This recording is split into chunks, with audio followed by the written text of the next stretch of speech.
I know you heard me on the radio. Flexing, she loved the sound of my voice, it's the best thing. Daydreaming of the jazz all day. Pick up the phone late night with Larry K. I know you heard me on the radio. Flexing, she loved the sound of my voice, it's the best thing. Daydreaming of the jazz all day. Pick up the phone late night with Larry K.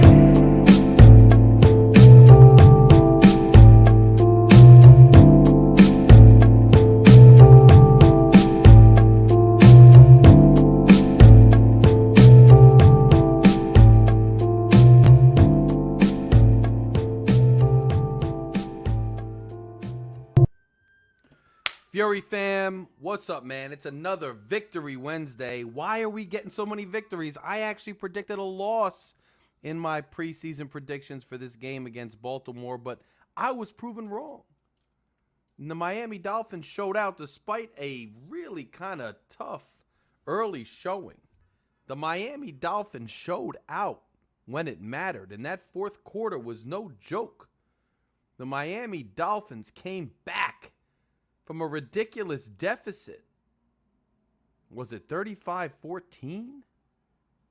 And they clawed their way back in spectacular fashion to beat the Baltimore Ravens and to go 2-0 on the season. Tua Tagovailoa is the AFC Player of the Week.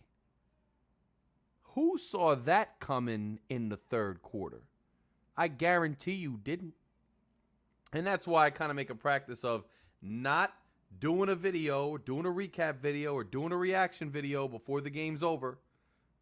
Because if the game is not over yet and you do a reaction video, you'll risk looking silly. You risk looking silly. So thank God I didn't do that. But listen, I mean, wasn't this everything that we wanted to see from our quarterback? Isn't this everything that we wanted to see from our new coach? Wasn't it? Wasn't it what we hoped as fans would happen when we embarked on this journey this year? I think it was. I think this is what we wanted as Dolphins fans, wasn't it? This was exactly what we wanted to see. And this, let's just put some things to bed that we don't have to discuss anymore as Dolphins fans. We don't have to talk about it anymore. I'm going to tell you right now. Let's put some things to bed. Number one, let's put to bed the idea that Tua cannot throw the deep ball. The idea that Tua cannot throw the deep ball, ladies and gentlemen, put it to bed. No reason to ever bring it up again. Now, is he going to throw the deep ball consistently? Does he always get the right read for the deep ball? I mean, we can keep talking about that until he does it consistently. But can he throw the deep ball? Does he have the touch to throw the deep ball? Yeah, he does. You saw it more than once. And don't talk to me about broken coverages. Yes, there were broken coverages. But guess what? There's broken coverages probably in every game across the NFL all year. The key is, can your quarterback, does he have the touch, the instinct, and the arm strength to throw and take advantage of a busted coverage? The narrative prior to last week was he doesn't have the ability. He cannot do it. He cannot do it, but he can do it because we just saw him do it, didn't we? He can throw the deep ball, so let's never talk again about Tua not being able to throw the deep ball because he could do it. Now, did I initially think he could throw the deep ball like that? No, because I hadn't seen it. In a game situation? No, I hadn't seen it. I saw it now. I saw it now. Am I crowning him the savior, the best player ever? No. But he did things in this game that put to rest certain arguments against him. He did things in this game that put to bed certain arguments against him that you can't argue anymore. You can't argue he can't throw the deep ball. Yes, he can. Did he maneuver out of pressure and deliver that ball in the end zone? Before that? To Craycraft, I think it was. Yeah. How about the throw to Mike Gesicki in the back of the end zone? How about that throw? Was that a short little behind the sticks pass? No, it wasn't. No, it wasn't. It wasn't. And by the way, guys, if you haven't, hit the like button right now. I need you to hit the like button. If you're on this stream right now, hit the like button. You haven't done it, it takes 2 seconds. Hit that like button. Number 1, hit that like button. Number 2, smash the subscribe button if you haven't subscribed to this channel yet. By the way, the super chats are open. The super thanks are open. We appreciate all the love. I've been getting love from listeners. Fury fam, this is our channel. So go ahead and smash that. Smash that super chat button. Smash that super like button if you feel like it. Get your comment highlighted next to the little banner here. Shake's coming on soon. G can't make it, man. G's at work. But we're going to have the rest of the panel on. I already see Mounties in here. I know he wants to talk. I know you do this wants to talk. But we're going to have the panel on very soon. But listen, there's certain things you just can't say about Tua anymore. You can't say about Tua anymore. That's just straight up. That's just straight up. And I'm happy about it. The defense actually was not playing great earlier in the game at all. They had some busted coverages of their own. They struggled to contain him. But when it counted, they came through. X almost had a pick six to tie it before they stopped him, and Tua and Hill got it done. But did anybody else feel confident after Baltimore was held to a field goal? Once Baltimore kicked the field goal at the end of that game, I was really damn confident. I was pretty damn confident once Baltimore kicked that field goal. I was confident that we were going to win that game. When's the last time you felt that way at the end of a Miami Dolphins game? I legitimately felt like, and you know how momentum swings go in the NFL, right? You know how momentum swings go in the NFL. Like, you know, you could feel the momentum turn and you know what's coming, and there's no way to escape it as a fan. If you were a Baltimore fan, if you watched enough NFL games, I'm sure you were already, like, not feeling good as soon as they were held to a field goal. Because did anybody else feel like I felt and feel like they weren't holding us? They were not stopping us. Once they had to kick that field goal, we were going to drive down that field and we were going to win that game. The way Tua, the way our wide receivers, the way our running backs, the way our O-line was playing at that point, I had no worries. I was confident that we were going to win that game at that point, and I haven't felt like that in a long, long, long time. And that's a great feeling for a Miami Dolphins fan, a great feeling. And I noticed something today to go beyond the quarterback conversation, and I'm sure we'll talk plenty about the quarterback situation tonight. I noticed Mike McDaniel in his press conference earlier today. I'm starting to understand, and I'm starting to really get his persona and his tactic and his, method.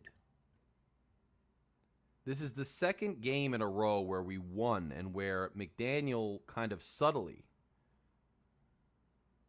So here's how I would characterize McDaniel's coaching strategy. And I'm pretty convinced at this point that it's a strategy. I'm pretty convinced this isn't just how he is. This isn't just what comes to him. I'm fairly convinced at this juncture that the way McDaniel approaches this job is a conscious strategy. There's a reason why he approaches the job this way. There's a reason why he approaches the job this way. And it's the fact that he keeps everything that he does humble and subtle. Humility and subtlety is how he approaches his job. And this is why I say that.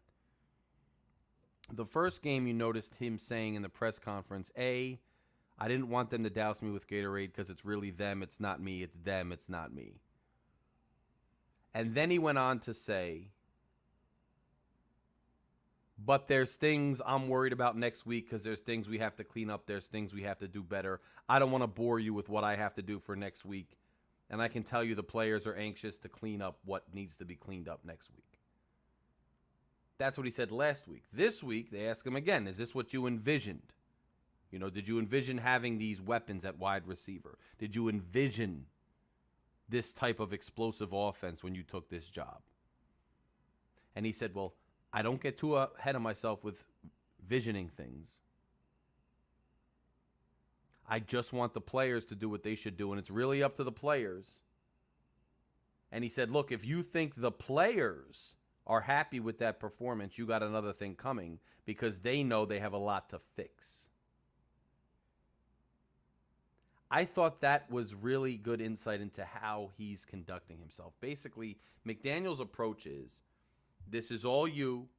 It's up to you to improve. It's up to you to take what I give you and capitalize on it. It's up to you. It's up to you to improve yourself. It's up to you to win the game. You get the credit, you get the glory, but when it doesn't work, don't look at me. I'm not yelling at you. I'm not chewing you out. I'm not blaming you. You already know it's up to you. When you win, it's up to you. When you lose, it's up to you. And there's always something to improve upon, and I will help you improve upon it. That is how he approaches coaching from a person-to-person sociological standpoint. And I think there's something to be said for that approach. I think it's innovative, and I think it's getting him traction, and it's getting him results. I think he puts the onus on the players without putting the onus on the players in the sense of yelling at them or being hard on them or being a dictator. He puts the onus on the players by saying, I'm here to help. I'm essentially a crutch for you. I'm essentially a consultant for you. You're the team. You go out there and you go make the plays. And there's always going to be something for you to improve on, and I will point out what you need to improve on. And if you want to improve upon it and you want to keep winning, you come to me and I will help you improve upon it. That's the way he approaches these players in 2022. And it comes through and resonates in his press conferences. It comes through and resonates in other things you've seen with him. And it comes through and resonates with how the team responds to him. Now, he says he hasn't even played Madden in years during this press conference. He says that he's a poor sport, and when Madden got too hard and he couldn't dominate, he quit. So it shows some more insight into him. This guy is a winner. This guy wants to win. He didn't even seem content with that performance, nor should he be, because there was a lot to clean up. But he does it in a way that the players are, that's going to resonate with the players, that the players are going to respond to, that they're not going to just shut him off. And I think it's working, and there's something to be said for it. Will it work long term? Well, we're going to have to see. But I like McDaniel's approach, and I like the way he called that game at the end. I even like the way he called the game at the beginning. Let's face it, our defense was not playing very well early in the game. Our special teams had an epic blunder on the first play of the game. All of that contributed to the problems that we had. So you can't put it all on McDaniel anyway, or the offense. I wouldn't put almost any of it on them. But once the defense stepped up, and once McDaniel started calling the game he wanted to call, and once Tua stepped up, you saw what happened. And you see somebody in the chat saying I'm flip-flopping. Let's be real here. I'll tell you right now, and I'll tell you straight up, I have never flip-flopped. Flip-flopping is going double and tripling down. This guy sucks. He'll never be good. We stink. We suck. And then saying we're amazing, we're great. That's not what I'm saying at all. That's not what you're going to get from this channel. It's not what you're going to get from me. I don't just play what the weather is. I don't just play which way the wind's blowing and just try to make my bones. That's not what I do. And that's not what this channel does. I told you early in the year that I thought Tua had a chance to be good. Last week, the Tua lovers were mad at me because they're like, you know, how are you not going to say he had an amazing game? And the Tua Haters were mad at me because I dared to say that he had a pretty decent game. He had some really nice throws. I told you earlier in the year I thought he was primed to do better this year, but I wanted to see it. He still had limitations. Last week, he still wasn't balling out, but he had some really nice plays, but it was a good start to balling out is what I said. This week, he balled out. This week, he showed that if you give him those weapons, he can do it. Now, will he do it on a consistent basis? Will he do it week in, week out? Will he do it against the most formidable opponents in the AFC? I would argue with you right now that if you pay attention at the end of the year, I guarantee you the Baltimore Ravens are going to be one of the formidable opponents, but they're not going to be necessarily the upper echelon. They will be contending for a playoff spot. So right there, you already have a team that he did show up against. The Patriots won last week against a team that won the week before. I'm not saying the Patriots are necessarily going to be contending for a playoff spot and definitely are not going to be contending for a Super Bowl spot, but I don't think they're going to be the bottom half. And if they are, they're going to be near the top half of the bottom. But a big test is right in front of us this Sunday. A huge test is right in front of us this Sunday. This Sunday, we get a team that, quite frankly, looks absolutely unstoppable. Unstoppable. I watched them week 1 against the Rams on the road. They looked absolutely unstoppable. I watched them week 2 at home, and they looked maybe even more unstoppable. Now the jury's out. Have the Tennessee Titans taken a step back? The Tennessee Titans were a stout defense, a great running team with a serviceable system quarterback in our good friend Ryan Tannehill for a couple years. And because of those attributes, they were at the upper half of the AFC East, the upper echelon of the AFC. I didn't mean East, sorry.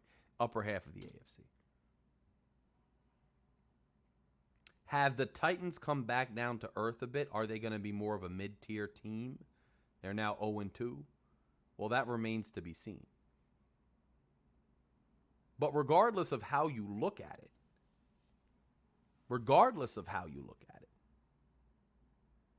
the Buffalo Bills look absolutely stellar. They look like the class of the AFC. Just doesn't look like they can be stopped, and it doesn't look like you could do a heck of a lot of damage on their defense either.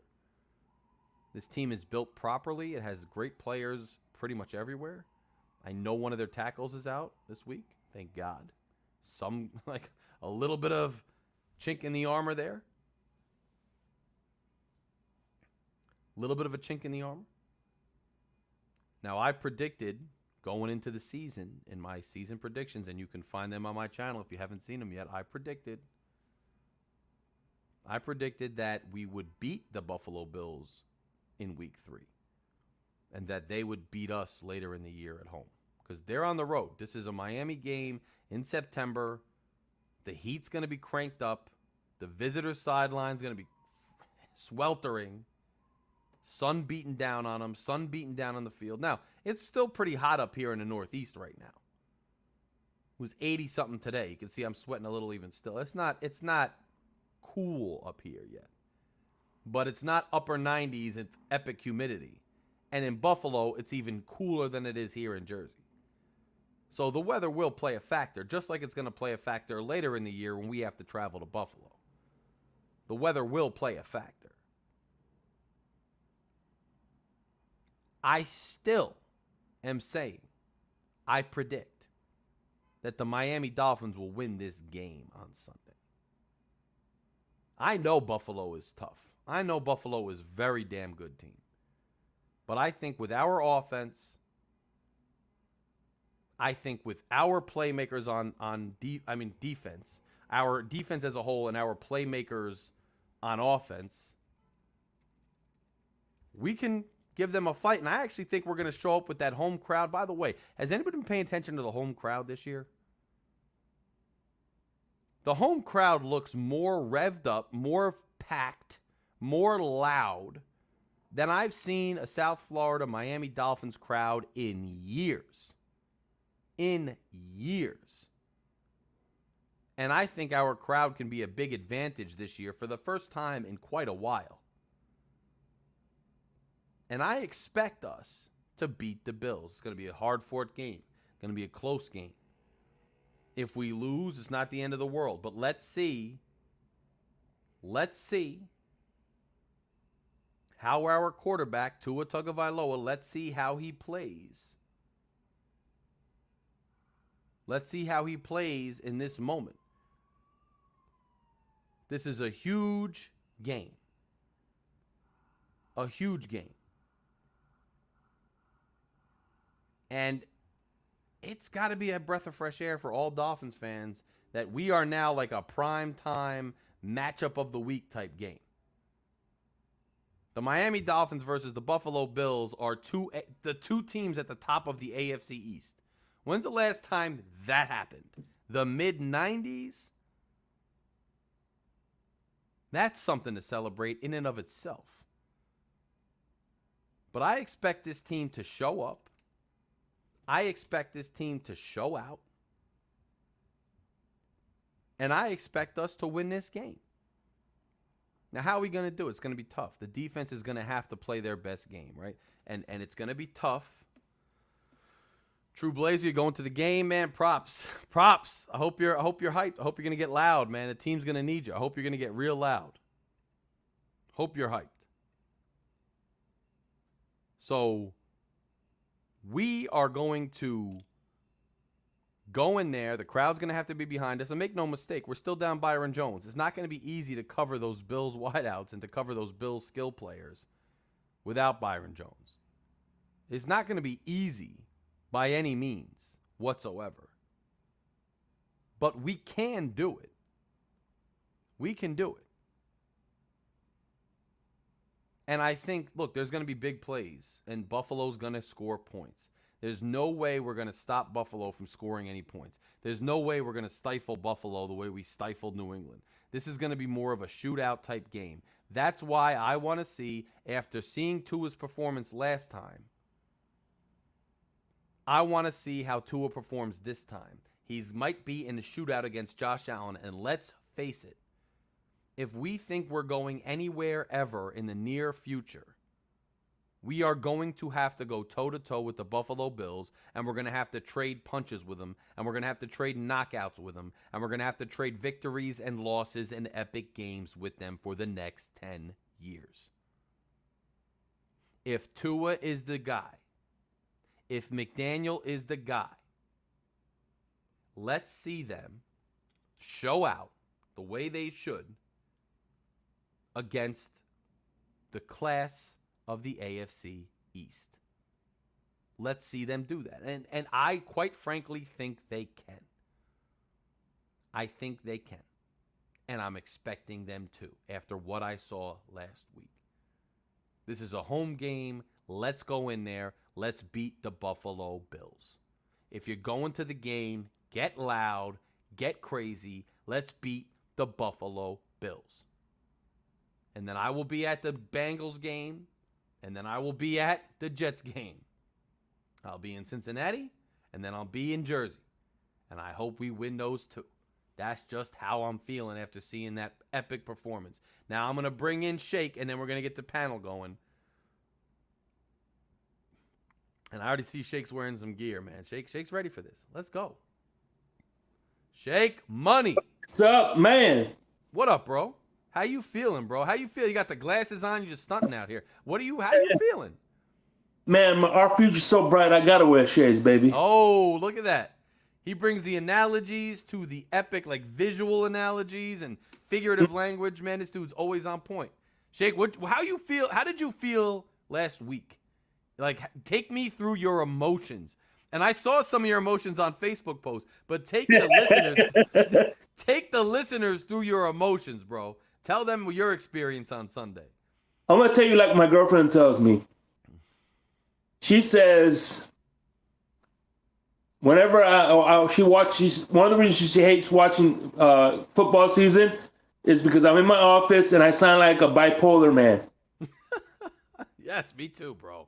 You go, for 1 minute you're cheering, the next minute you're cursing out the TV, and that's how much it was, man. Trust me, the air was sucked out of me, man. Yeah, bro.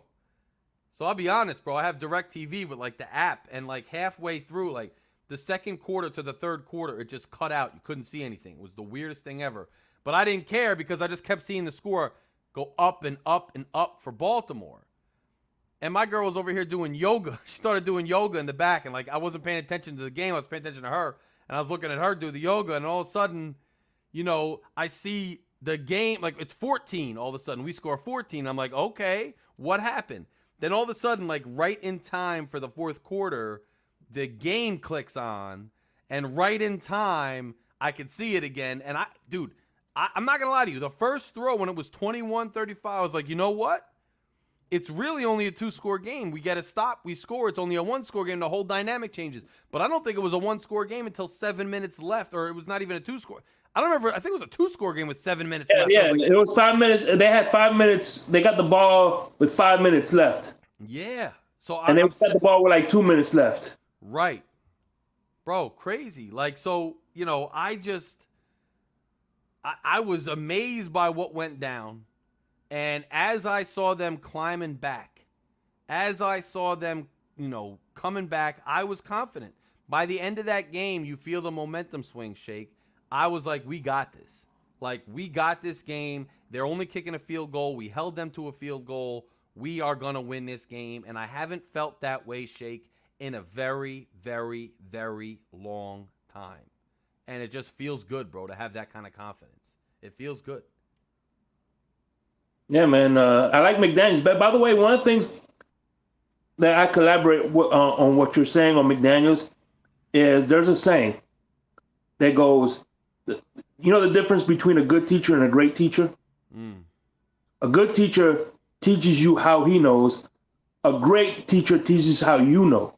So I think that's what Brian Flores, as one of his flaws, is he taught the game of football how he learned the game of football, versus Mike McDaniels is trying to teach you the way you learn football. Right. You know what I mean? Right.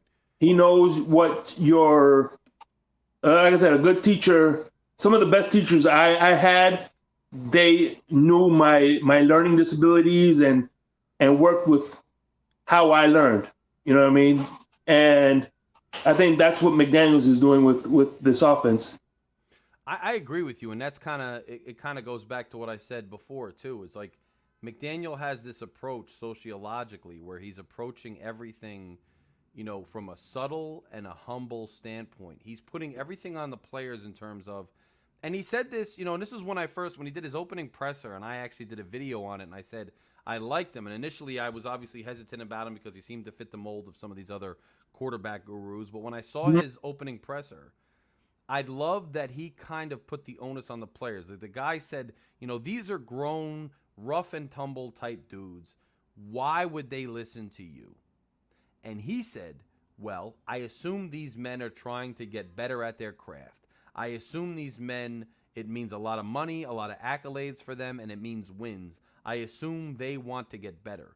And if they think that I can help them get better, I assume they're going to want to listen to what I have to say. And he has really shown that he is living by that philosophy as a head coach as he goes through this process, especially in what he says. The onus is on the players, i.e., I didn't win the game, the players won the game, i.e., the players will tell you they have stuff to clean up. Not, I called a great game, the players rose to the occasion because I rallied them up, and I'm going to go tell them what they need to fix. It's on me as a coach. No, it cuts both ways. It's on the players. I like that philosophy. We haven't really seen it. It's unique, Shake.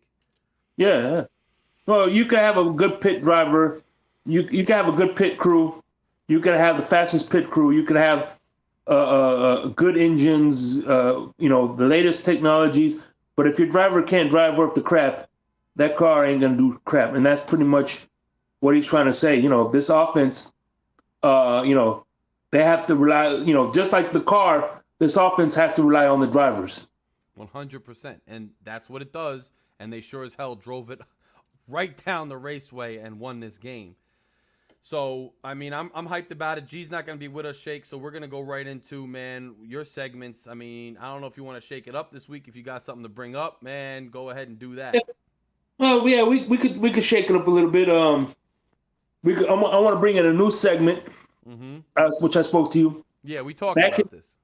Back when I was growing up, when leather football players were wearing leather helmets. I ain't that old, but Don Shula has a restaurant in Miami Lakes, and every Monday night they used to film it.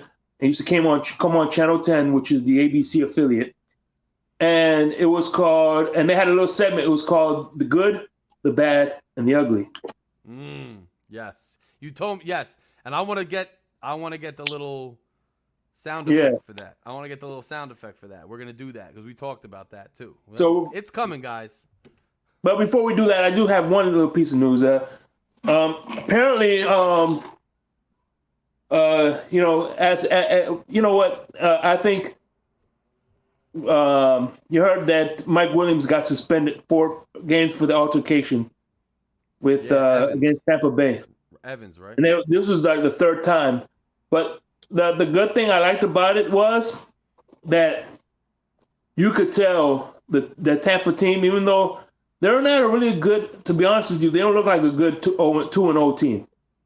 Right. They had struggles, but at the end of the day, the one thing that impressed me about that was that the fact that they came to fight for Tom Brady. Yo, I saw it. You see like, Brady? yeah, did you lip read Tom Brady at all? Did you lip read him? Because he was talking some trash, bro, before that went down. Tom Brady still has that edge, bro. He does.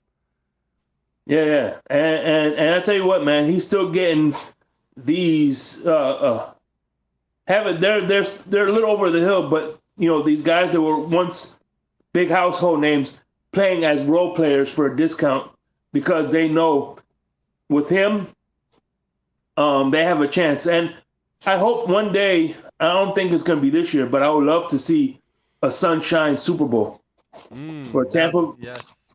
Tampa, the sun, like the Subway series. Yep. The Sunshine Super Bowl, baby. I would like that. I think that'd be dope. And by the way, that Evans thing was funny because early on in all the highlights I was seeing and all the news stories that were talking about the Tampa altercation, they were focusing only on the incident that involved Brady, where Brady mouths, goes at the dude, then the lineman pushes him, then Evan just throws him to the ground. But I saw another couple highlight shows and other commentators talking about it, and it was going on all game. Like you saw Evans in another play, throw him down. Then you saw Evans swing at him later. So I don't know exactly what transpired there, but I know that Evans was kind of at the forefront of a lot of the drama. So they must have looked at that whole situation and then come to the conclusion on their own that, hey, Evans is a big part of the problem here, and kind of, approached it that way. And he's the only player, despite that whole altercation that involved a lot of players, he's the only player that wound up suspended. So that's an interesting thing, but I think it does make sense when you look at the entirety of the situation. So just this is his 3rd incident with Lattimore. Right. And he's been getting into it Lattimore, so they kicked him for a game, and apparently. And that reminds me of Akeem Talib and Crabtree. Remember that? Yes, I remember. Yeah, some guys just have it out for each other, especially when you're rivals in a division. You see each other twice a year. You talk, you yap, and then you get into it. It happens, man. It happens. So that's. But I tell you what, that game when they play again is going to get some high ratings. Oh, 100%. Who doesn't want to see that? I wonder if they could flex it. I don't know if they could flex it. I don't know when it is. But if it's available to flex and they're both still contenders or they're both playing decently, they might want to flex that at least to a 4 o'clock because I think that'll get some eyeballs for sure, 100%. So, Shake, but let's talk, man. Let's pivot, man. Let's pivot to the new segment because I want people to kind of get acclimated to the new segment. And I got to get, I know how to put the sound effects. I told you this. So that's some of my homework I got to do for next week. But yeah. Sound effects. But let's tell us about the good and the bad, the good, the bad, and the ugly from this past week, brother. And again, the good was, of course, the comeback. The bad was two picks. And the ugly was Baltimore's defense folded like a cheap tent in the fourth quarter, and we got that victory. Hell yeah. Now let me ask you this. I mean, people are saying like, Baltimore choked and all that. Like, I didn't see it that way. I saw it as like, Baltimore made plays on offense where our defense choked, and we got one of the better defenses in the league. Well, minus one corner. Yeah, look what people are saying. Look at the blown coverage the X had that allowed that 60-yard run, or the how they allowed Lamar Jackson to run 70 yards up the field for a touchdown. Right, like it happened on both sides, and I would argue that both teams actually played pretty well. We got the best of Baltimore's offense. Their defense was pretty decent for at least 3 quarters. They got 2 picks on Tua. So, I mean, I think it was just a toe-to-toe game. Both teams played pretty well. We just happened to come out, with the victory. And, yeah, their defense folded at the end. Our defense folded at the beginning. Either way, both defenses made plays. We just came up winning. And I think that's what we want to see, right? We don't want to see – it wasn't like Baltimore. I mean, they had the one fumble early in the game with the goal line stand, which was obviously big. But you can't go all the way back to then and then try to tell the game because you don't know what would have happened if that hadn't gone that way. You really don't. So that's the only blunder they had. They didn't have any blunders towards the end. It's not like he threw a pick 6 or they fumbled it deep in their own territory or anything like that. We just toe-to-toe beat them. And that's what I want to see as a Dolphins fan, to show me that we're taking the next step, that we're climbing up that hill, that we might finally be over that hump, is that we can go toe-to-toe with a very good team and actually come away with the victory. And that's what I think we did, Shake. That's what I think we did, and that was great to see. Yeah, I would say the ugliest defense, both defenses, because we both gave up some pretty big, bad yards. But at the end of the day, man, I'm going to focus on the good, and that comeback was the good, baby. I think that like I said, we play with the one thing about the blown coverage too is not the first touchdown, but the second touchdown. 3 of the defensive players were just looking at each other. Hey, I thought you were here. I thought you were, you're like, what the? Right. And you know what I noticed that a lot of people didn't notice? That remember last year, he came off the bench, Tua Tagovailoa. He didn't have his face paint on. Right. Now, as I was watching the replay, I noticed he didn't have the face paint on for this game either. Interesting. So maybe what? It's just like a psychological thing? Like he just... Maybe like a superstitious thing. Well, if I didn't have the face paint when I beat them last week, maybe I don't wear the face paint this week. But I noticed he didn't have the face paint on this week either. I could see it. And so let me ask you too, because you talked about the interceptions as for the bad. Now, do you put both of them solely on Tua? I put the second one solely on Tua because he was forcing it into a bad. Yeah, the first one was. The second one was, but the first one they bobbled it up and of course they made a play on it. And there was a play where like I said, I was watching the replay last night because I was in Orlando, and so I was in my hotel watching the replay, and I noticed there was an interception that was dropped, and it hit Water right in the hands. Yes. And it ricocheted, and it this close to becoming interception. So at the end of the day, I agree. Half and half. I would say half and half. I would agree with that too. Like I can't put it all on him. I think that first one wasn't really on him. I think the second one definitely was. I mean, but the quarterback gets the stats, the good and the bad. Like if there's a touchdown where Tua, if he threw it up in the air and it was batted down, it was a bad throw, and then somebody took it and ran it all the way in, that would have been on the quarterback too. He would have got credit for the touchdown. So, he gets credit for the INTs. It is what it is, but I wouldn't put that first one solely on him. And I'm not trying to just doctor him up or butter him up or be on his jock. That's not the kind of dude I am. I still want to see him do it consistently. One great game. Mike White on the Jets had a great game last year. Okay, and other guys have had great games and then kind of fell back to earth. Kirk friggin' Cousins on some random day in December or November beat me, destroyed my fantasy team championship because he went off for 50 fantasy points, and he sucked this week. Kirk Cousins sucked, which just makes me even more mad about that year, but I don't want to get into it. I had Megatron and Stafford on the same team, and I had David Johnson the year he broke out, bro, and I was headed to a championship in my fantasy league. Kirk Cousins went off on the same day, the Lions played the Eagles in Philly in the rain and didn't do anything. Johnson still got 3 touchdowns, and I still lost by like a fraction of a point on a field Holy goal. crap, that sucks. And then the next week, I would have killed both teams.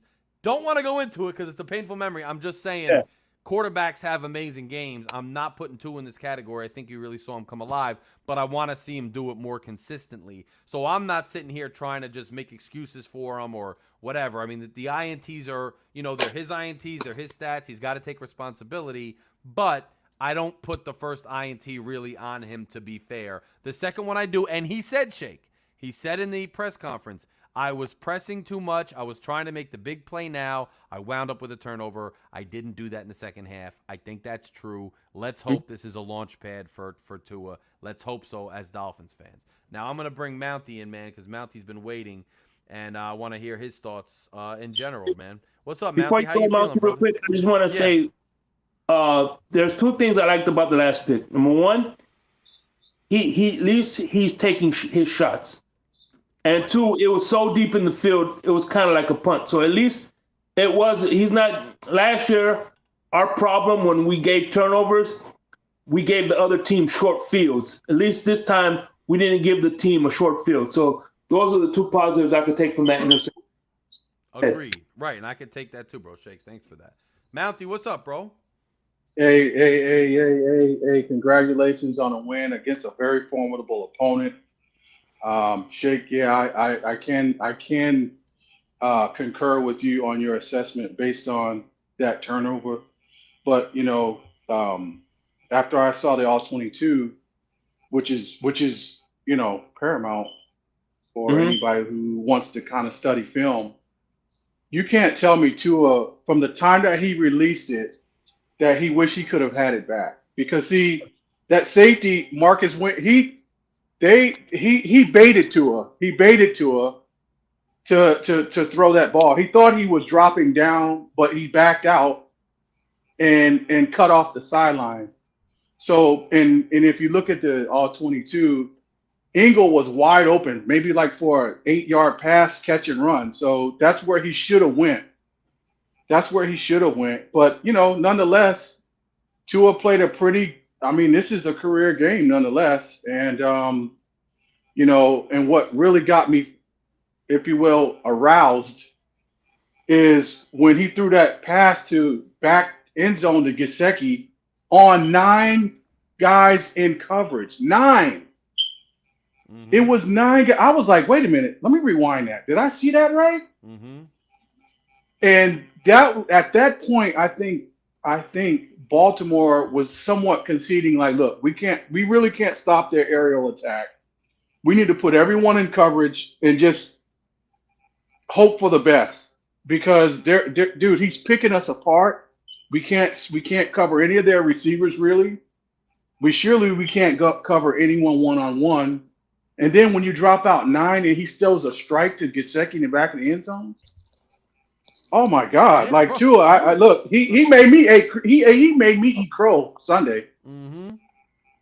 That throw, and how about by the way, Gesicki getting involved, and McDaniel, I said, like, you got the guy for now at least, get him involved. He got him involved. There were more than one play too that targeted him to get him involved, and that play, you see what Gesicki can do. He can get open in the back. He can make an acrobatic catch. Tua knew it. Tua put the ball in the right place. It was downfield. It was in like you could call it an intermediate throw. You could call it kind of a long throw. It was a good throw. Shoot, man. I mean, that's what we've been waiting for. And he put it right where Gesicki catches it or goes out of bounds. Yeah. So you do this, man. This is your little party here, bro. What are you thinking, man? How you feeling, bro? Look, I told you guys the objectively correct take after last week's game was it was a good start and it was promising. Okay? That was the correct take. I was arguing with people about it.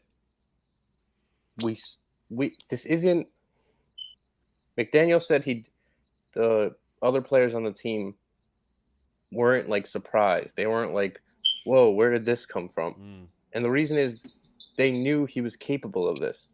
And what my argument has been this whole time is that we've seen that he is capable of being able to be a really, really good quarterback He just has to put it all together, and the team has to come around him, and they all have to execute together. Now, does this one performance mean that that's it? Like he's the guy for sure, and there's no other worries? No, of course not. You can't base it on one game. He has to be consistent. But let's be clear about what consistent means, okay? Don't expect him to go out there and throw 470 yards and 6 touchdowns every other game, because that's not going to happen. It's like the 7th or 8th time it's ever happened. All right, that's super rare. Right. But what it means is, I mean, you'll be able to see it. You'll see he'll be around 300 yards, 275, between 275 and 350, somewhere around there. A few touchdowns a game, keep the interceptions low.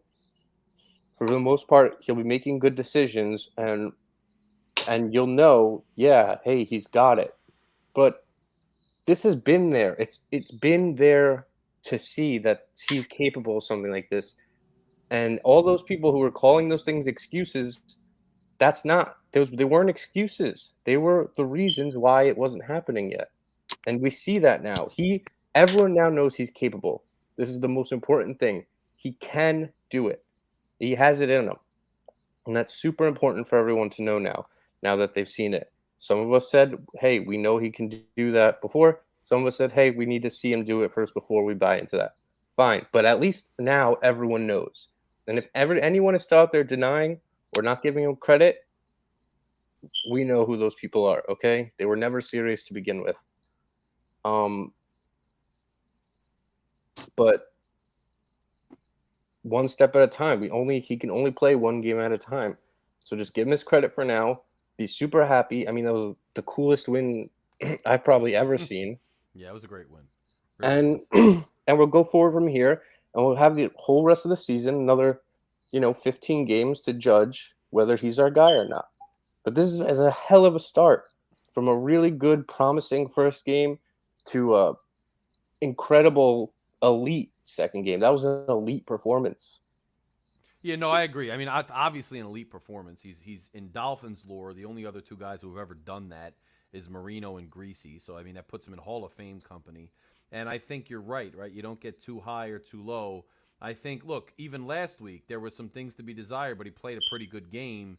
You put those things together, and, he has games where he wins and does what he has to do, and then he has games where if he's got to go toe-to-toe with a prolific offense, he keeps pace. That's what you want to see, and I think this coming week will be a good test. And again, it's not the be-all, end-all, so, if he struggles or, we don't win, it doesn't mean he sucks, he's not everything.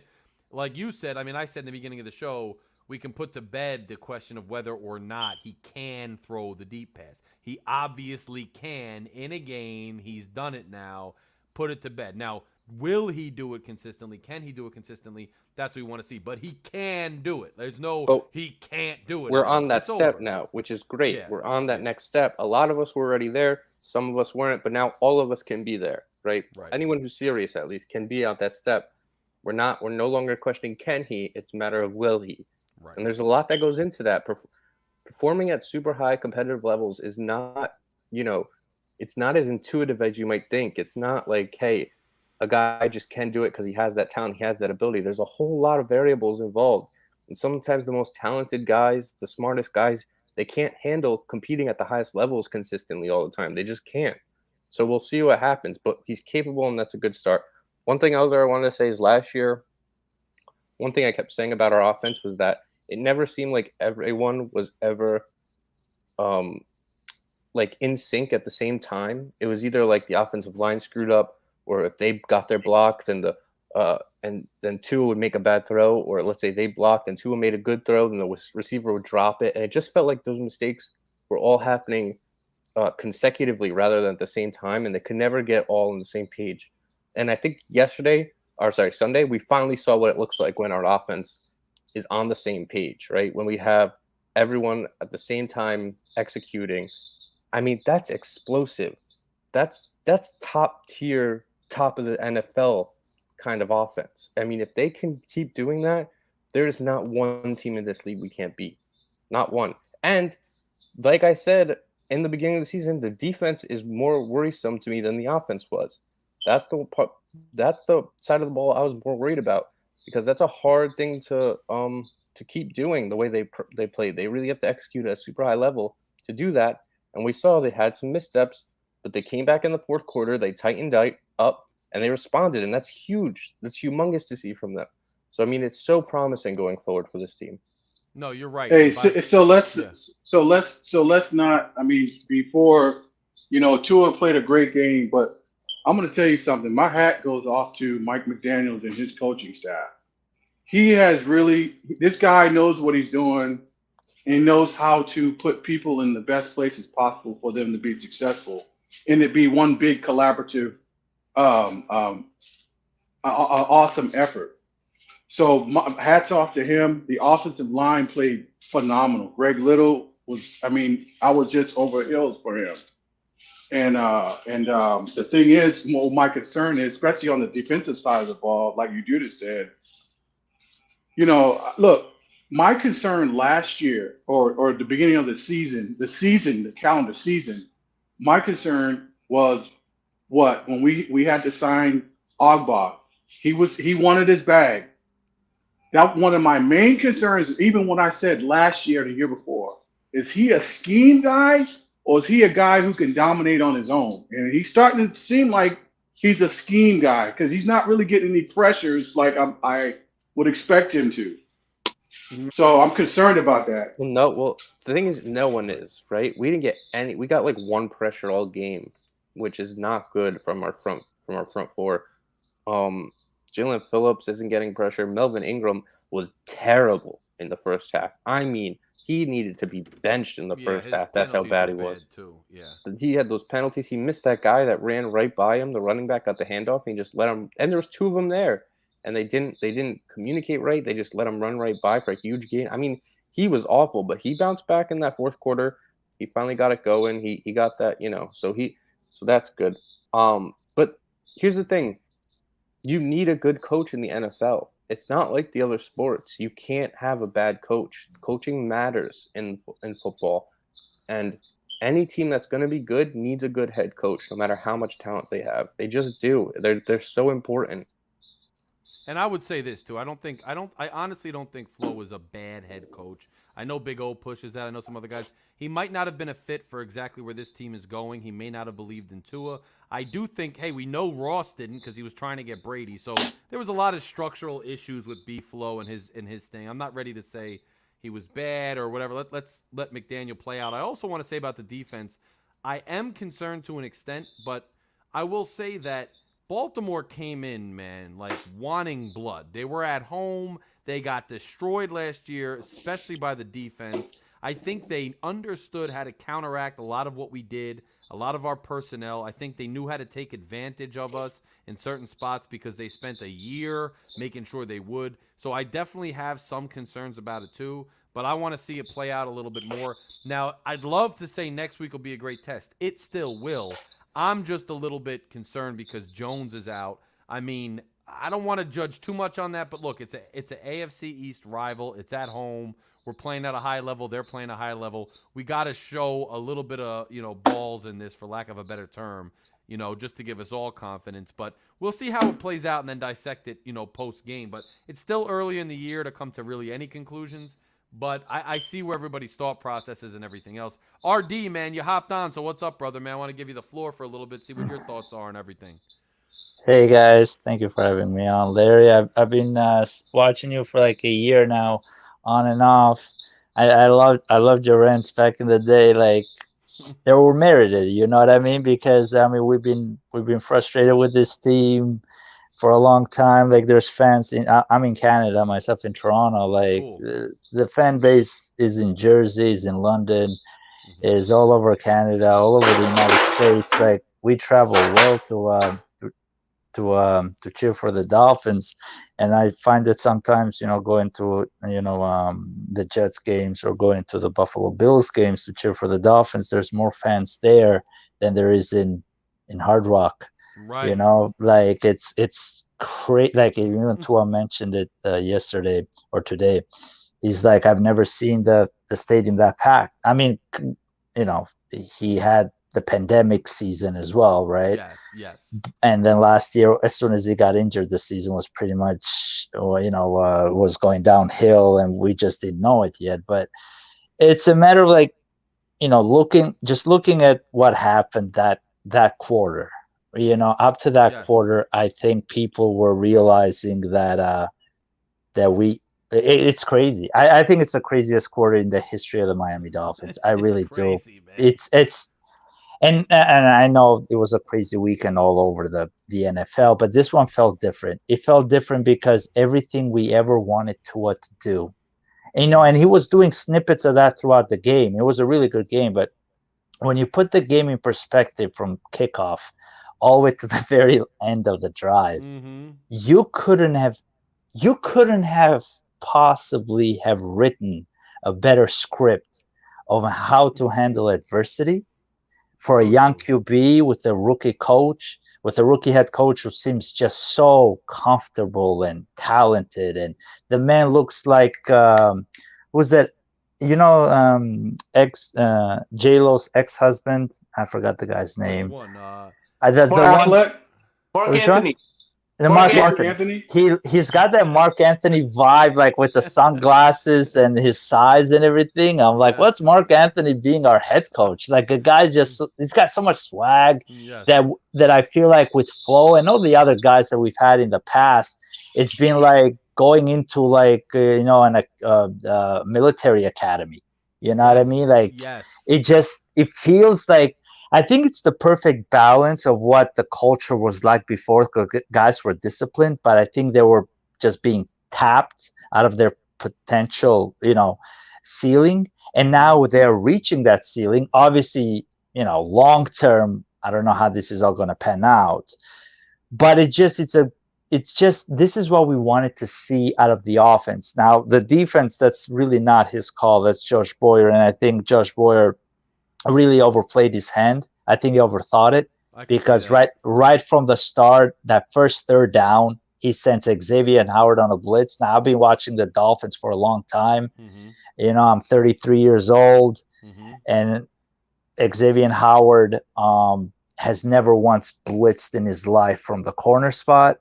So to send him there next to the best wide receiver in Bateman, who torched us the whole day, and then you have Javon Holland maybe in the midfield range.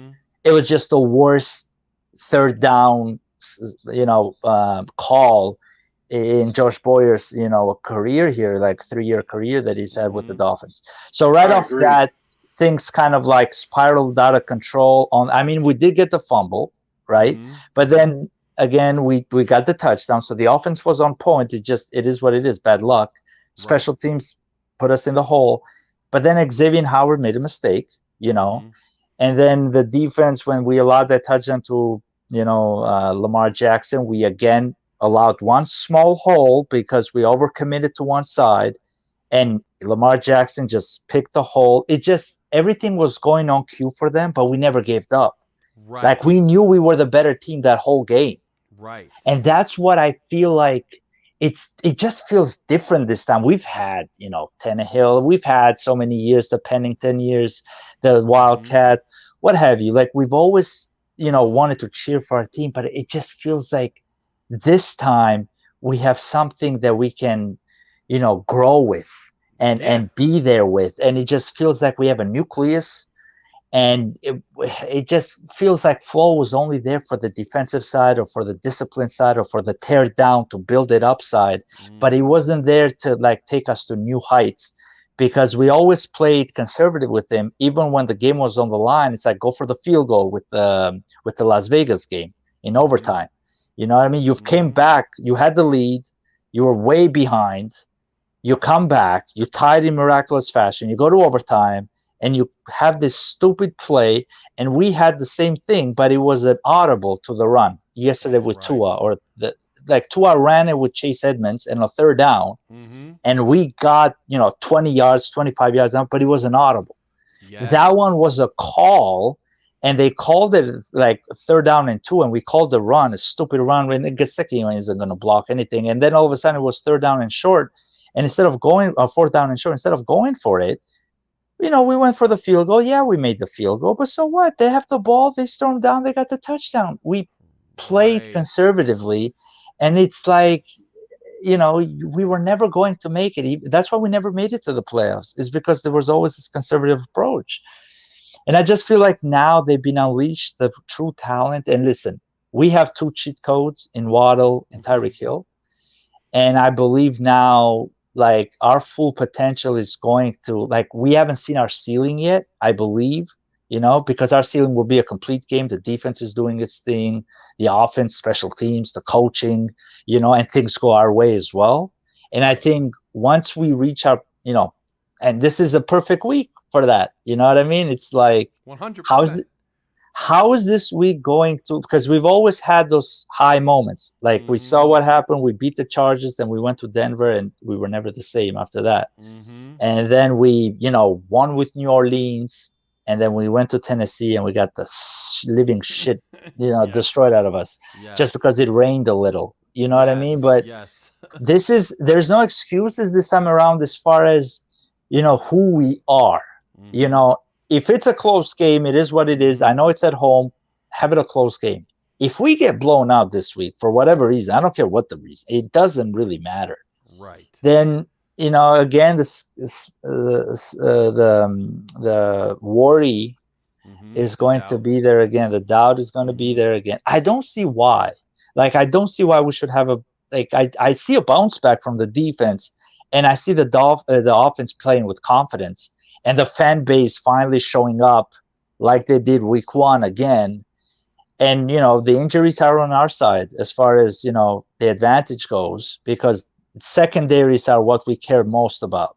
Like, Agreed. On any team, if your secondary is hurting, that's all we care about. And we see last week, dude, I remember Noah Igbinoghene, and I know I'm rambling on a little bit, but thank you for letting me go. I remember Noah Igbinoghene last year, or 2 years ago in 2020, when we put him on versus the Bills. Yes. Remember? And he got torched the whole game. Like, he cost us the game, basically. And we lost the season by 1 game, so basically cost us the season. Didn't help there with the Jaguars either. So Noah has really been a thorn, but he's evidently only 22 years old too. So you draft a project teenager with the first round, and you leave so many first-round picks there. That was a very, very questionable pick. But Noah got torched, and I just remember how badly Noah got torched. This kid, this number 5 kid that played for the Ravens, he was a rookie out of Alabama.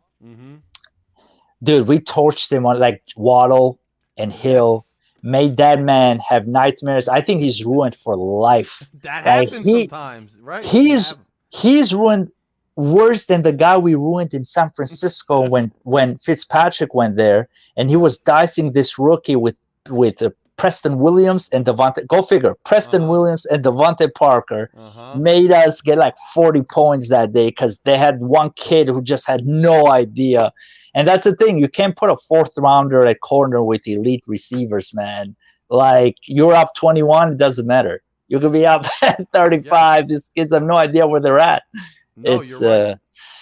RD, man, crazy. You got to come on more, man, because your analysis was pretty damn good. I mean, you obviously have been a fan for a long time and obviously know what you're talking about. Yeah. I didn't even really think about that X blitz, but that makes perfect sense. That was a terrible call, and he thought too much. I was shocked. I would say it. Yes, I was shocked. Like, himself. Any fan who follows the Dolphins and does watch all 22 and puts their time and effort into the game, you're like, did that just happen? That's not natural. Like, I know my team, and that wasn't supposed to happen. And it played with, it fucked up. He was playing out of his comfort zone. I felt like the whole game, because it when he drops that interception. Like, he just wasn't he was one step behind, and it started right from the get-go because he was playing out of his comfort zone. We didn't have to do the 0 blitz again. We overcommitted because we were down 7-0 early. And I just feel like it was sort of like this, and they were ready for us this time around. They were. And Lamar is just a different beast this year, man. Yes. He is good. Josh. He's Josh Allen. Yeah. He's Josh Allen. He's playing for his money. Yeah. Not just that, but it's not just the money, man. He gained 50 pounds, right? Wow. He like last year they got destroyed, and he's like, I'm not running anymore. Like this is not gonna work out. I need to throw. They And he's lost. thrown more. They took away his number one receiver, and he's like, you know what? I'm gonna be Josh Allen year 3. Shock the world. And you have Lamar. Obviously, Josh is doing his thing. Our conference is our conference. There's just every team feels like they have a quarterback, man. And it's And I'm just crazy. glad Tua is finally, aside from the MILF over there in Jetsville, you know, I think this entire conference has like quarterbacks galore. I mean, there's a few teams that, but Lawrence is coming along. I think they finally have a coach there. And I think they're going to win the division because Tannehill, this is his last year. He's finished. Yeah, I He's think like the done. Tennessee's on the downswing, like I said at the beginning of the video, I think, too. Anybody want to respond to what RD said? I mean, he said a lot of good things. Anybody got thoughts on any of it? I love that, it's a new face and a new voice on the channel, man. I always dig that. This is Fury Fam. Fury Fam is deep and long, man. I just think, I agree with that. I mean, Josh Boyer, that was so unbecoming of an experienced defensive coordinator. First of all, it'd be different if the receiver, if X was covering the receiver inside the hash, but he was way out on the boundary. So Lamar Jackson, the line could have seen that coming a mile away. Right. And then you got Javon Holland is so far deep, he's so far deep. That was an easy completion. I don't know what Boyer was thinking with that. I don't understand that at all. Sense. I wonder how early he got hurt. Who? Because X. Oh. Because he hurt his. No, don't worry. He's always slow. No, he's not. X is you saw him keep up with Lamar. He almost caught him. He's fast. X is fast, and he's always been super athletic. The thing that's made him so good is he's been able to bait quarterbacks into throwing his way, pretending he's off, and he uses his. No, he's got good closing speed. He's got good closing speed, and he wasn't, especially on that touchdown he gave up. He started slow, and I wonder if he was already hurt at that point because it was weird how he came off it, and Bateman got right to the inside, and that's odd for him. There was 4 cornerbacks. If you add X, there's 4 cornerbacks that had 3 cornerbacks that had groin issues in that game. 2 were from Baltimore, and now evidently X. So you can play with a groin issue.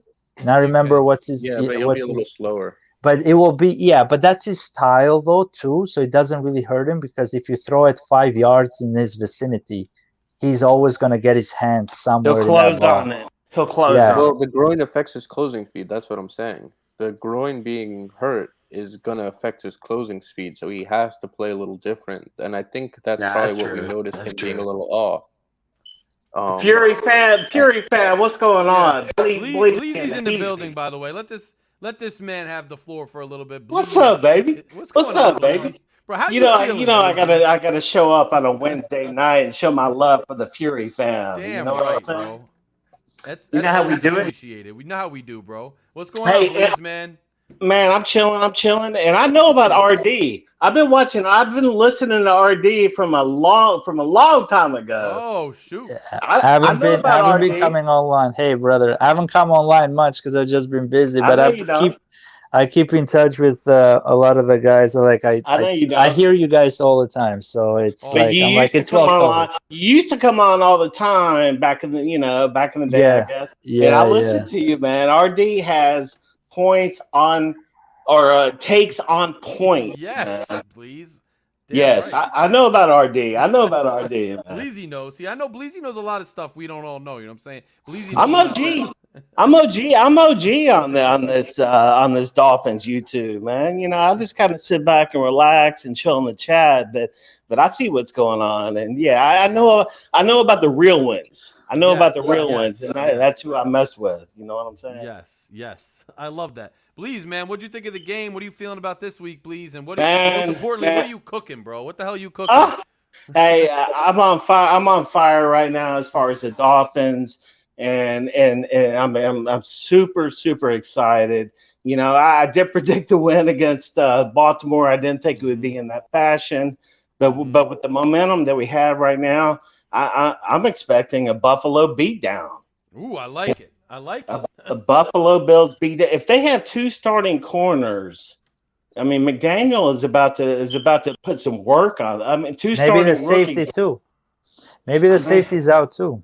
You know, and Ooh, you know, that's it's a very common defense in college nowadays, where these teams in the SEC they drop back like 6 in coverage. You know, they Right. drop back 6, or and what happens? The other teams start hitting the short stuff, and they start hitting the short stuff, and they start running, Oh and they my start God. pounding the rock. I'm sorry to interrupt real quick. Yeah, go ahead, bro. The Tua got slimed at practice. Oh yeah, It is Wait, on the Dolphins YouTube. Twitter that's page. awesome. Tua That's got awesome. slimed by Slimed him? everyone. They slimed him with the Nickelodeon slime, and he jumped on What? Tyreek Hill. You got to see it. It's on Twitter. It's on the awesome. Miami Dolphins Twitter page. That's I awesome. gotta see this. Tua is getting those Oh, they all props. slimed him. Yo, this is so much fun. They're That'll be on. loving I'm it. putting this on the channel later, so don't worry, it'll be up. They But- are having so That's good. much The fun. I love chemistry, the chemistry this year. I don't think anyone love was it. getting slimed during the last Right. 30 Right. years, 35, 40 years. Right. Like, Right. I don't think Brian Flores would have been putting up with. Nah, probably not. He doesn't have that much fun. That's the thing. They're playing loose, man. I like McDaniel's Yes. philosophy, Bleeze. You know what I'm saying? Like subtle and humble, but still making the players better, putting the onus Yes. on them to get better, putting the onus on them to play, and putting Did- the credit on them. I dig it, Bleeze. What do you think, the Bleeze? craziest thing that happened that game is that when it was the last drive and we scored that touchdown, we had to score that touchdown with that much seconds left on the clock because Yeah. it was Yes. so close. Like Yeah. Tua, it felt I like agree Tua with was that. purposely. Right. He hit Tyreek, No, but he hit Tyreek McDaniel. from behind, It right? was McDaniel. So this is a super interesting point. McDaniel ran the ball on that third to last play. No, that was an audible though. That was called No, an audible by But it was Tua. it was a run play, but he checked it to where it was supposed to go. He changed Oh, it to okay. okay, and then when you'll notice the announcer say he should really call a timeout here, and he Yeah. let the clock run down another like Yeah, even 10, more. 12 seconds before he called timeout, and that takes huge cojones because yeah. what he was doing was trying, and exactly what you said, try to drain the clock so they couldn't get it. That's how Yeah. much he had faith that they were going to score. That is amazing. Wow. But You're right. You look at what happened was Tua threw the ball to Tyreek, and Tua was kind of on, like he had some off throws at times, right? But I felt like the whole game, aside from the second interception, everything was on point. Now he made the first interception the wrong read because he had another guy completely wide open for the first down. But Right. anyways, that was a crazy deflection. But with the Tyreek It's throw, almost like Tua plays better as the game goes on, right? Are y'all yeah, seeing that? he's a rhythm guy. He's a He's rhythm always guy. been- So once he he's gets always in been at his rhythm, best. he's good. He's He's good. always been at his Right. best in the fourth quarter. That's been clear Mhm. since the moment he got here. But He's what- been at his best in the fourth quarter. Yeah. To That's finish right. off real quick, he threw it behind Tyreek Hill. So Tyreek Hill has this incredible. I mean, imagine running. Imagine just running on a straight line on a slant, and then the ball is behind you, but it's Tyreek's speed. You know, so Right. you're going 100 miles an hour, and then you got to flex your entire body, cork it, Yeah, they're incredible. and then man. It was- stretch, it was- stretch your arms These in air, like he's Air Jordan. yeah. Catch a speeding But see- bullet, right? Mhm. If he had hit him in stride, those two DBs, they were done for. And the Well, touchdown would he have had a- happened with a minute and a half left to go on the clock, and they would have come down and scored on us.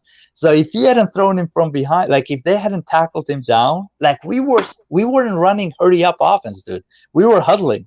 Like we didn't care. We wanted to settle down because we knew about the time, and he still, with 14 seconds left, it was a legitimate Hail Mary shot. And I thought Yeah. for a flash second, because penalties were being called on us it felt like every single thing was a Right. That's penalty another against good us. point.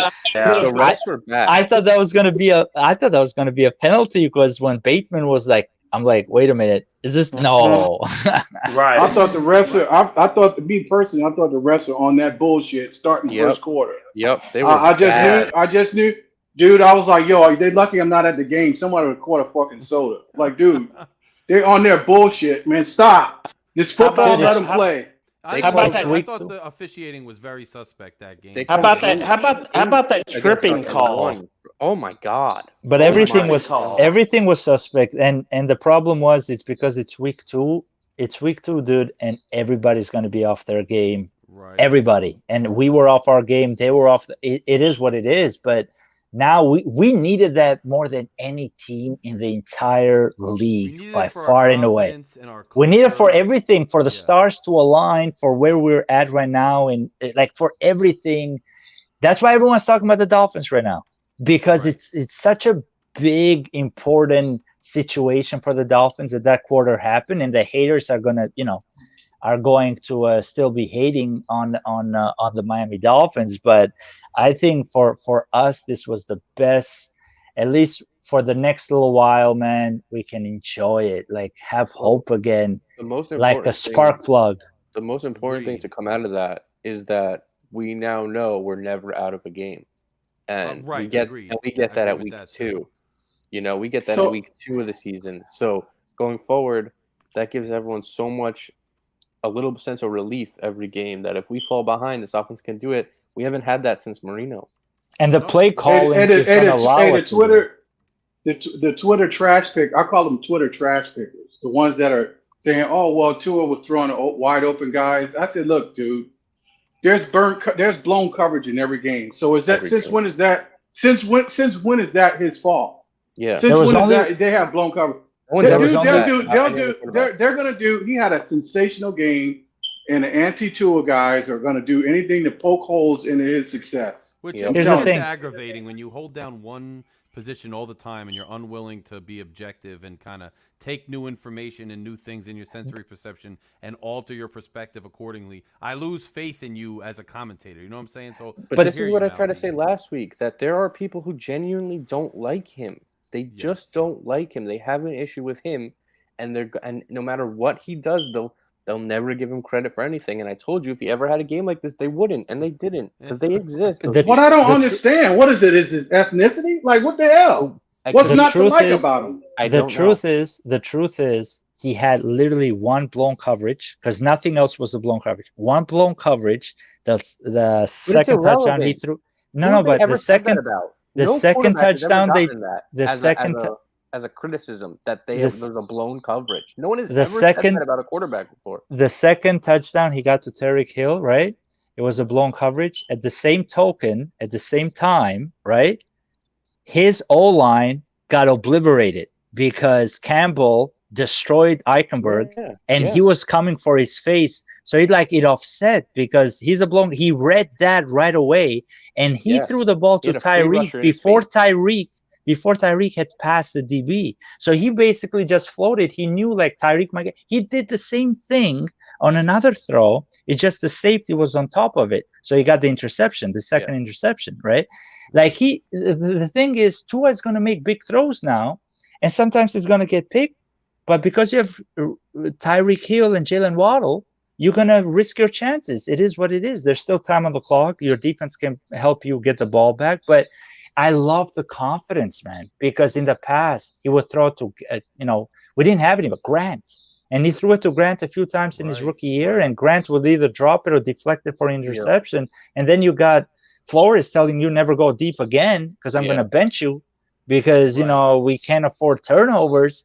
And you know how it is. He got injured for second game of the year last year, and even if he won 7 in a row, it wouldn't have made a difference. Like people had made up their mind to trade him, or he's not the guy, or we can't trust him with the deep ball, or whatever the case may be. Now you can't make any more judgment calls. Pretend this is the rookie year. Didn't see the last 2 years because it was a crazy 2 years, and just judge him on now, man, because. You can't go in the past. Everybody just seems to, and then you get all of the Twitter pickers, the anti-Tua guys. They're I swear, I'm going to use this term because Larry, you're an attorney. They try to do anything. They try to use anything to cast reasonable doubt as to his abilities. Dude, the guy can throw the ball. He's accurate. What we've seen, especially this week, is his decision making, and he made a couple errors, but overall, He gets an A from me, like a B plus A Bro, minus. yeah, he played damn good, Dude, right? it's There's A+ no for that way game. really around it. There's just no way around it. He played damn good. Well, the only reason I didn't give him an A plus because of the 2 picks. That's all. And I you're don't right. And you're care. right. You can't. You're right, Mountie. You're right. You can't give him an A+ when you have 2 picks like Yes, that. you can. You Are just you kidding me? He well, had 6 touchdowns and 470 yards. I don't care. He won Now the this game. situ- That's an A+. this situation, I'd you say it's give an him A. That's this an A+. this I don't care. situation. You You don't give throw him picks. It any. happens. Bro, that's all that is. You just don't give him an extension, but you give him everything else. Like this was especially in one quarter. That quarter he didn't throw any interceptions. So if anything, you just give him all the kudos for that quarter. But he's humble, man. He talks about his mistakes. Like he Yes, threw which I it to like. Hill. He threw it to Hill in that preseason game, and he wasn't happy with the throw. You know what I mean? Yes. Even though he threw it in a rope based on where he threw it from. And, you know, it's one of those things where he's like, he got the game ball and everything he wanted to share with his teammates. He's a humble guy, will forever be a humble guy, and he knows how important the team is to him. That's why they all voted him to be captain unanimously. But I think that he got the most votes. The difference is he's allowed to be that hard on himself. You don't get to be as hard as someone else is on themselves. You know what I mean? Like I can be super hard on myself, but like you can't use my expectations for myself then to judge me by that.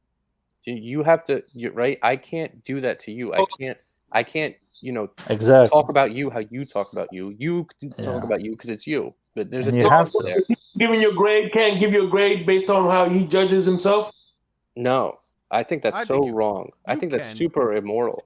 So we'll Come be- on, I don't think if- you can if- hold someone to standards that they hold themselves to. You People You could hold Hey, Tom hey, Shake, Brady. hey, You could Shake. hold Tom Brady. Shake. He failed if he doesn't win the Super Bowl because he holds himself to that. No. standard. You No. can do Hey, that. hey, Shake. No. Hey, Shake. I don't like that one bit. Bounty. Hey, Shake, do you remember when I wrote on Twitter? You get this ass clown who wrote something on Twitter. It's like, oh well, Tua, he can't make big throws. I said, well, first of all, big throws are relative, and you have to quantify a big throw. Just because he doesn't throw 50 yards through the air is not meaning a big throw. Look at the first game. When 4th and 7, when he split the defenders to fucking Waddle for that 4th and 7, that shit was money. That's a big throw. That's You right. get people that's stupid. They don't know how to quantify nothing. Dude, the Gesicki throw. I mean, Yeah. that was Exactly. that was incredible. On a rope. Big On a throw. rope. There was He two threw- big Gesicki throws. If you look at the Tyreek Hill throw, the first touchdown, look at where he throws it from. Look at where it lands. It literally went on a straight line, because where he caught it, I measured it from the hash marks, and he was like a few steps from the hash mark, and he landed a few steps from the hash mark, 57 yards down the road, and he threw it before he passed Peters. So the safety was still 5 yards ahead of him. Like he's like, I know the way that he knew everything. He took a few shovel steps. It's as if the game is moving slow for him now. You know what I mean? He has the confidence. That's right. And he has a smooth touch to it. That timing. And the timing, the strength, like his strength is because of the proper training, because he came from a devastating injury. But excuses are excuses. Listen, man, you have a long season ahead of you. Yeah, we need to see that consistency. But I just feel like he's more natural this year, and we've seen him in the preseason. He just feels like he's in total control. We've read all the reports from the training camp. He just feels like, listen, he's got a real team this time around on offense, and he's always had jabroni teams. All the wide receivers that have left us have done nothing with other teams, nothing. And they were doing something with us.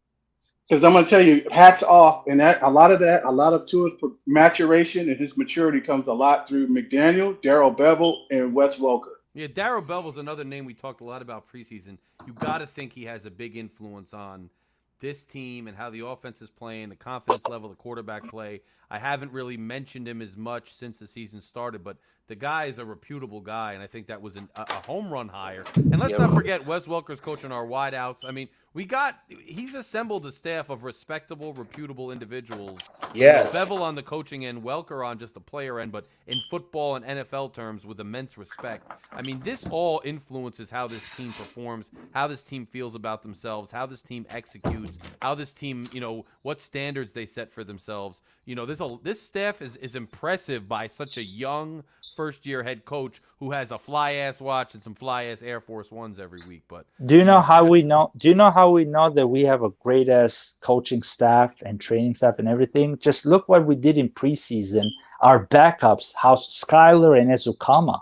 I mean, they look like pros. You don't do that. Right. You don't get your backups, your seventh rounders, to look that good, and that comfortable without having a preseason that's detailed and guys know their roles and they feel comfortable and they're not judged and their talents are exposed and you put them in the best position to succeed. I mean, this guy has a history, man. Everywhere he's gone, he's gotten the best out of the players. Those players have gotten, ridiculous contracts, whether it's the Cousins or the Deebo Samuels or whoever the individuals they've been associated with.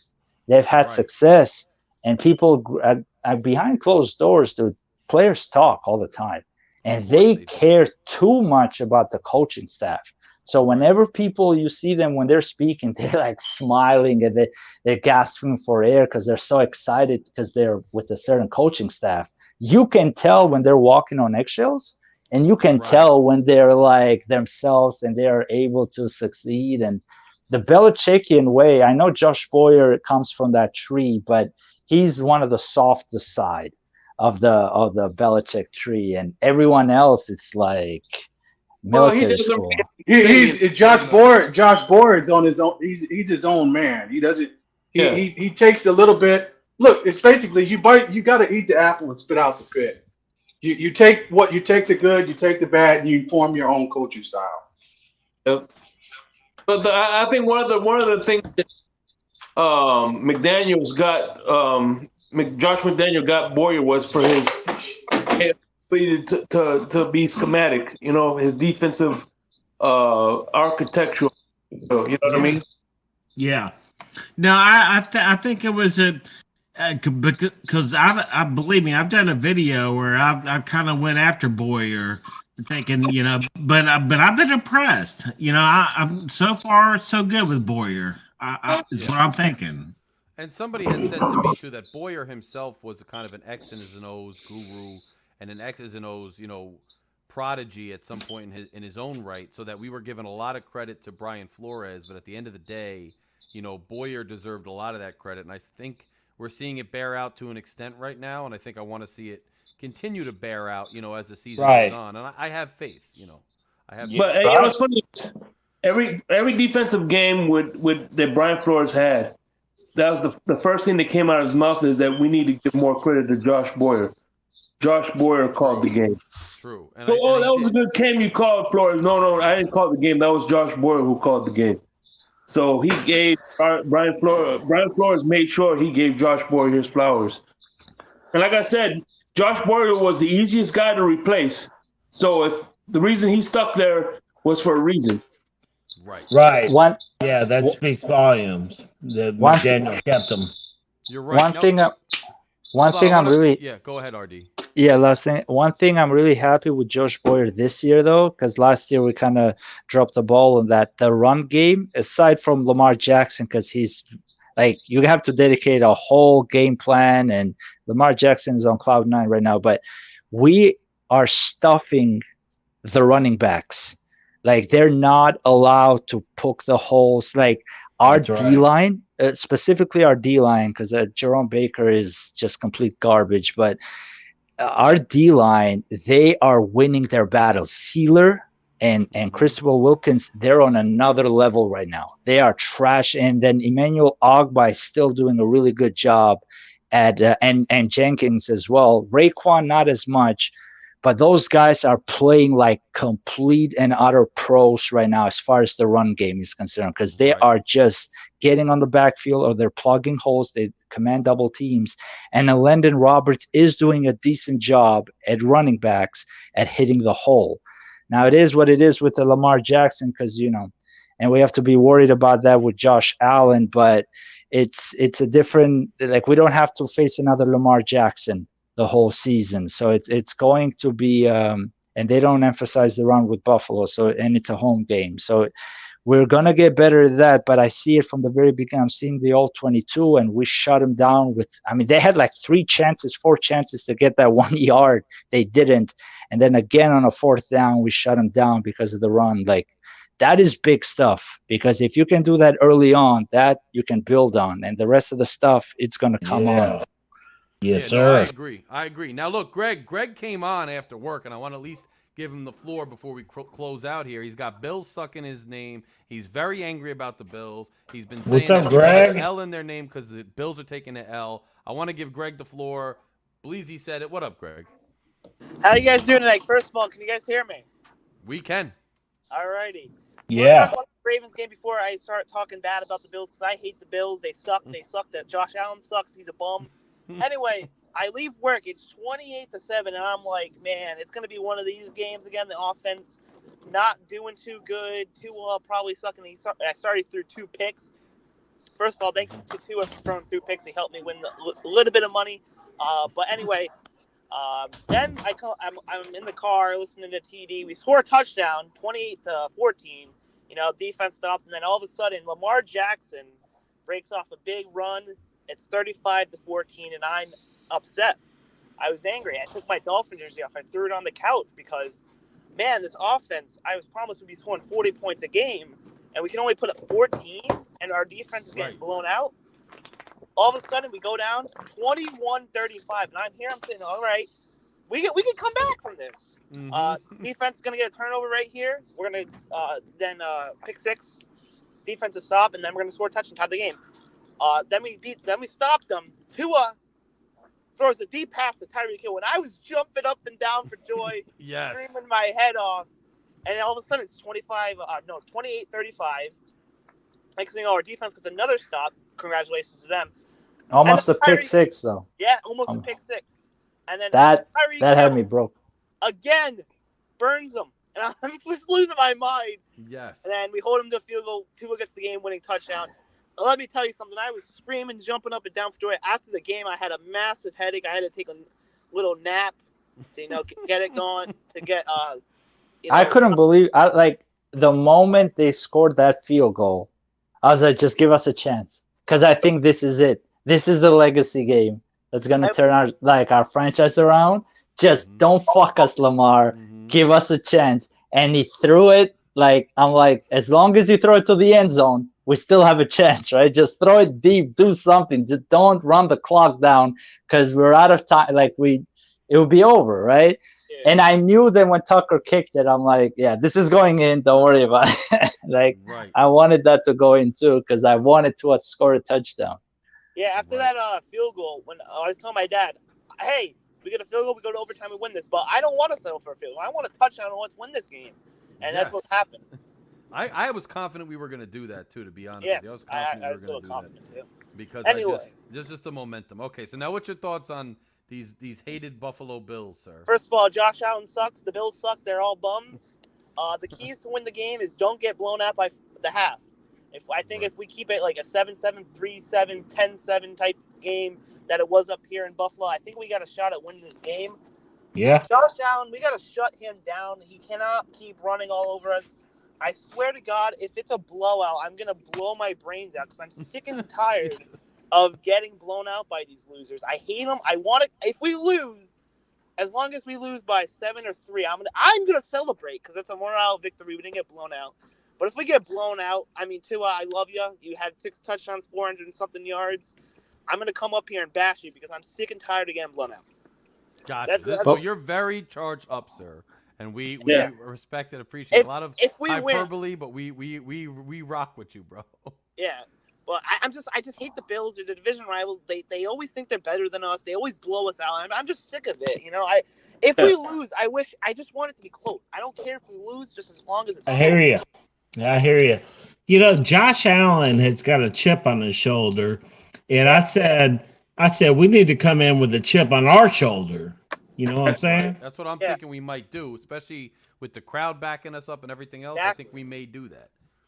Do you remember when Ireland asked Des Bryant if his mom was a prostitute? Yes, I do remember that actually. I think Chris Greer asked Josh Allen if his mom was a prostitute because that's how he plays us every freaking time he comes here, man. Yeah, he just Exactly. goes at us, man. He really No, he's a man, beat, they but he never. plays We everybody never. like that. He's psycho. We You know, but got a he chip. got listen.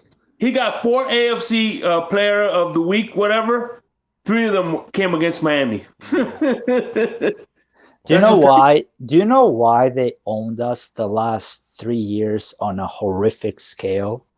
Is because McDermott knows exactly what we're going to do offensively because we had no offensive plan. So he would destroy us, right?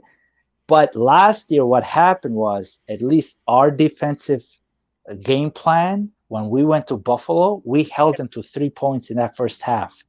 And it was at that first half that I realized, well, at least defensively, we can survive a half with these guys. Exactly. And if we can build on that, right? Now, obviously, we have the offense and everything, but just defensively, if we can build on that, there is hope, right? Because our guys are young. Like our guys were young last year. Like your rookies, your second years, when they move to a third year, it's totally different than when you're bringing in a free agent, right? Like these guys evolve on their. It's like you're bringing completely new free agent. I mean, look at Brendan Jones.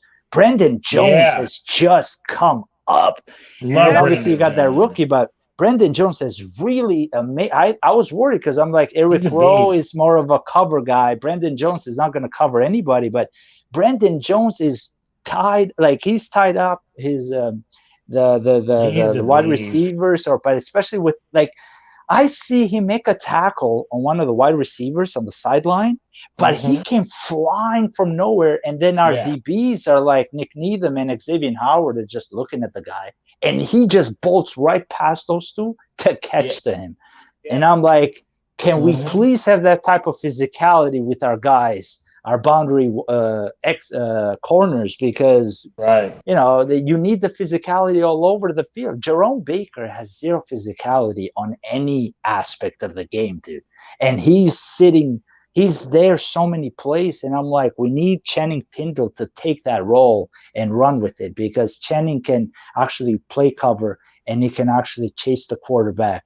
And I want to see more of Channing Tindall after watching the All 22, because I watch All 22 on Jerome Baker, and that man is just there, but he's never there.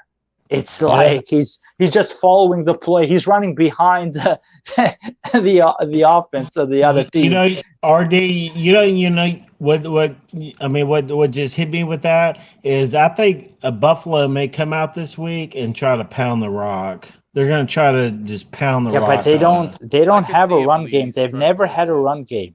They never commit. It's not just that they don't commit to the run game, because to commit to the run game, you're going to take Allen out of rhythm. And as much as you hate to admit it, Allen is also a rhythm guy. Right. Because They'll mix it up. You're right. They'll mix it up. But I do think they're going to take it to our D, you know. They can. I'm not worried about their run game. I wish they could run it on us, because they won't. It's going to be Allen who has this flick of the wrist moments, right? That all of a sudden you have a 35-yard gain, and it takes our defense out of rhythm, and then they start executing their game plan. The idea is be disciplined. Don't worry about it. Just when we get to the red zone, just make sure that, and this is one of their Achilles heel, is when they're at the red zone, right? Because they don't have a good run game, it's Josh Allen has to improvise. And this is how he always gets his touchdowns. But if you exercise the right blitz with a Brendan Jones or one of the linebackers, getting in the backfield, you have a real potential to kind of slow them down every time they get into the red zone, enough that they only get like 20 points in the game. We're going to need turnovers, right? Because we didn't have a turnover last week. Like we usually get a turnover every week. And whenever we don't get a turnover for a week, we make up the following week. So turnovers are key, man. That's the thing. But Tua offensively, if we don't show up, it's just you're asking too much for the defense, right? It's like take and give. So I would hope that if we win the coin toss, right, we elect to receive the ball first. I just want to hit him in the mouth first. Hit him in the mouth first, right? Do not. If they win, they're probably going to kick.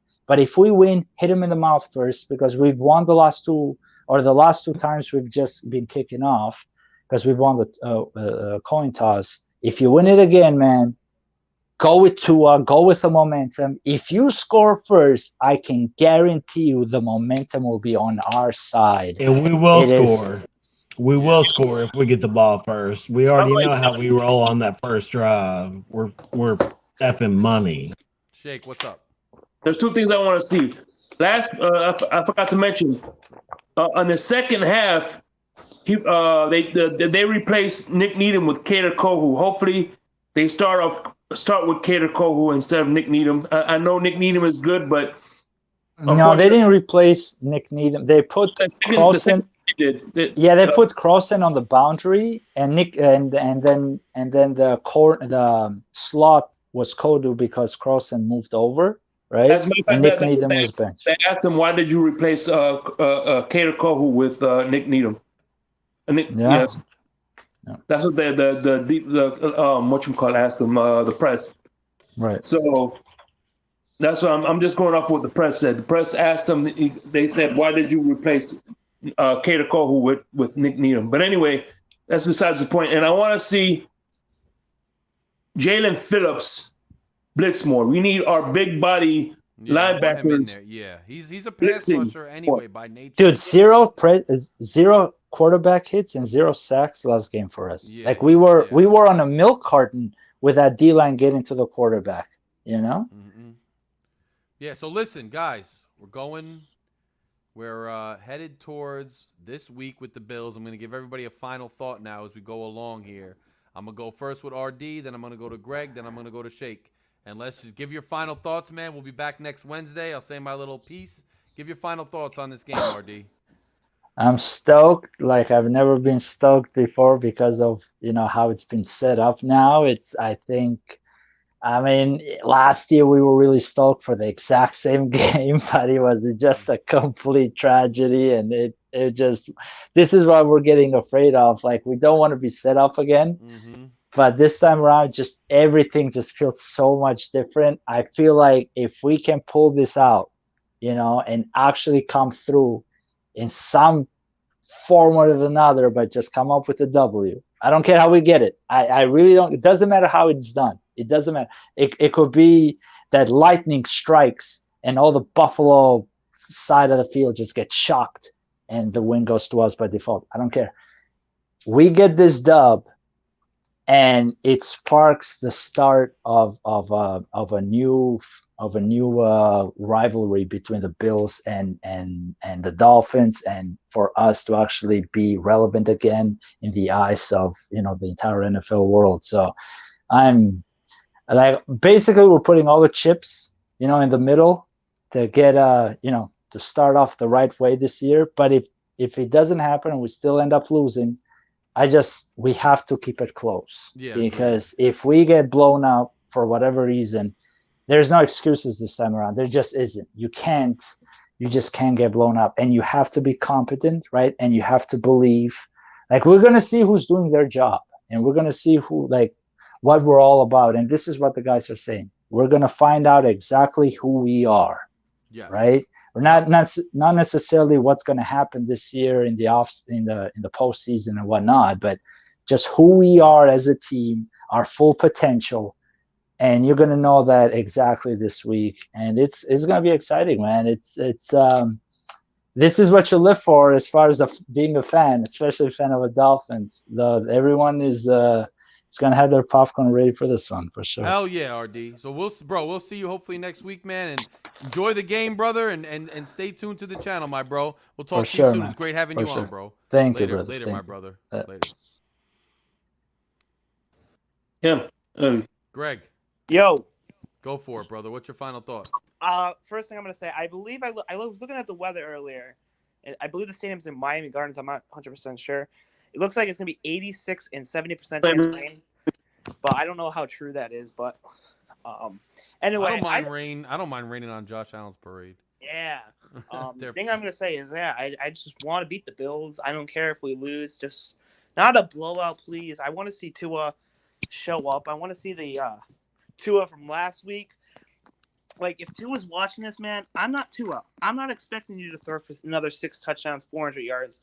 I just want you to be great and pull out this dub, and then everyone would be talking about us. Super Bowl contenders if we beat these guys. Even if it's Yes. close, I think we can still beat them.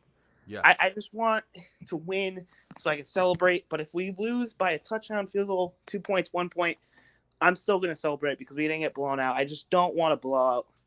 So, yeah, that's what I got. Agreed. All right, Greg. See you guys. See you soon, brother.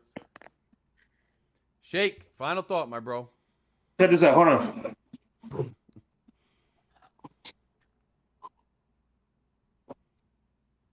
Oh, man.